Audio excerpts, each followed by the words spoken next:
इतिहास का एक प्रमुख समय था। 17वीं सेंचुरी में जो 2-3 लोग बहुत प्रसिद्ध हुए उनमें से एक व्यक्ति का नाम था आइजैक न्यूटन। और न्यूटन उस समय इंग्लैंड में ही जो सेकंड ओल्डेस्ट यूनिवर्सिटी उनकी है कैम्ब्रिज, जो कि लंदन का ही एक इलाका है, वहाँ एक कॉलेज था ट्रिनिटी कॉलेज, जो आज भी है। अमर्त्य सेन भी उस कॉलेज से जुड़े हुए रहे हैं। वहाँ पढ़ा करते थे, स्टूडेंट थे, मेरे ख्याल से 22-23 साल के थे उस समय। और ये ट्रिनिटी कॉलेज वही कॉलेज है जहाँ से कई बड़े विचारक पढ़े हैं। काव्य शास्त्र में पश्चिम में जॉन ड्राइडन का नाम सब जानते हैं। फ्रांसिस बेकन का नाम आपने सुना होगा। अगर आप फिलोसफी के स्टूडेंट हैं तो आपने रसेल और विल्किंसन का नाम तो सुना ही होगा। ये सब लोग वहाँ से हैं। जवाहरलाल नेहरू भी उस कॉलेज से पढ़े हैं। तो कैम्ब्रिज यूनिवर्सिटी का एक बहुत खास कॉलेज ट्रिनिटी कॉलेज, जहाँ न्यूटन पढ़ रहे थे, एक स्टूडेंट थे, रिसर्च कर रहे थे। उनका इंटरेस्ट मैथ्स में था, उनका इंटरेस्ट साइंस में था। और अचानक 1665 में लंदन में प्लेग फैल गया। आपको पता होगा कि प्लेग भी एक जमाने में ऐसी महामारी थी जिससे कई लाखों लोग, हजारों लोग मरा करते थे। भारत में ही करीब 20-25 साल पहले सूरत में प्लेग फैला था तो दिक्कत 25 साल पहले सूरत में प्लेग फैला था तो दिक्कत ठीक ठाक हो गई थी। तो जब प्लेग फैल गया तो उस समय तक तो बहुत अंदाजा नहीं था, साइंस का डेवलपमेंट वैसा नहीं था कि बीमारी क्यों हुई, कौन सा बैक्टीरिया है, कैसे ठीक करें। लेकिन उपाय यही था, जैसे अभी एक वायरस हमारे सामने है, उपाय हमारे पास नहीं है। तो उपाय तब तक यही है कि हम सोशल या फिजिकल डिस्टेंसिंग करें, क्योंकि जो बीमारी फैलती है उसको फैलने से रोकना ही अकेला समाधान है, जब तक उसका वैक्सीन ना हो, दवाइयां ना हो। तो न्यूटन को समझ में आ गया कि इस समय लंदन में रहना रिस्की है। सही समझ में आ गया, क्योंकि लंदन में 1/4 आबादी मर गई थी उस समय प्लेग से।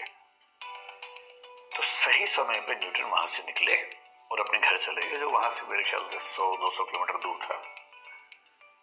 संयोग ऐसा बना कि करीब 1 साल तक उनको एकदम अकेले रहना पड़ा अपने घर में। एकदम अकेले, यानी एकदम अकेले, कोई नहीं था वहां पर। अब इस अकेलेपन को क्या करें भाई? अकेलेपन से कोई आदमी पागल तो हो ही सकता है, पर कायदे के लोग अकेलेपन से पागल नहीं होते, अकेलेपन का फायदा उठा लेते हैं। तो न्यूटन ने वही किया। उसने जो रिसर्च कर रहा था उस पर अपने आप और पढ़ना शुरू किया।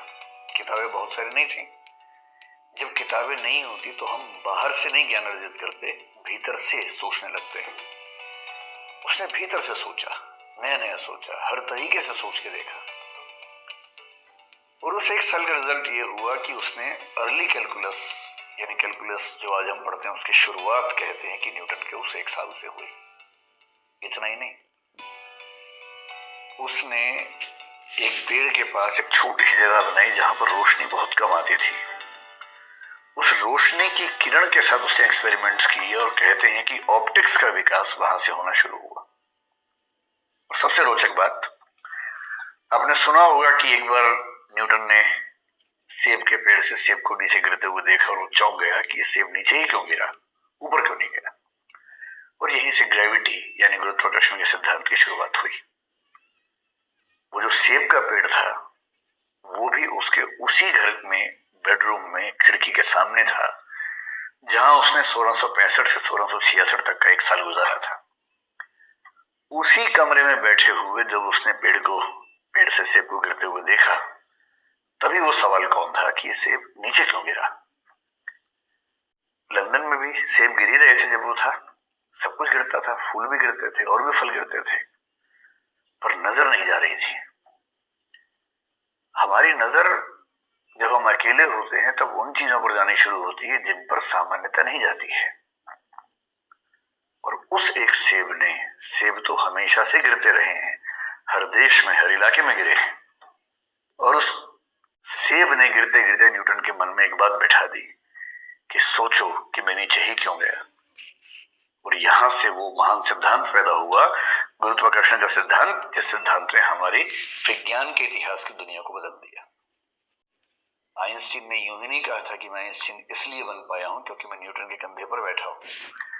अगर न्यूटन ने यह सब ना किया होता तो आज मैं वही कर रहा होता जो न्यूटन ने किया था। मैं समझाना चाह रहा हूं कि अकेलापन यदि आपको मिला है जीवन में तो ये दुर्भाग्य नहीं है, ये सौभाग्य है। के लिए जिनके पास जीवन की बुनियादी सुविधाओं का अभाव है,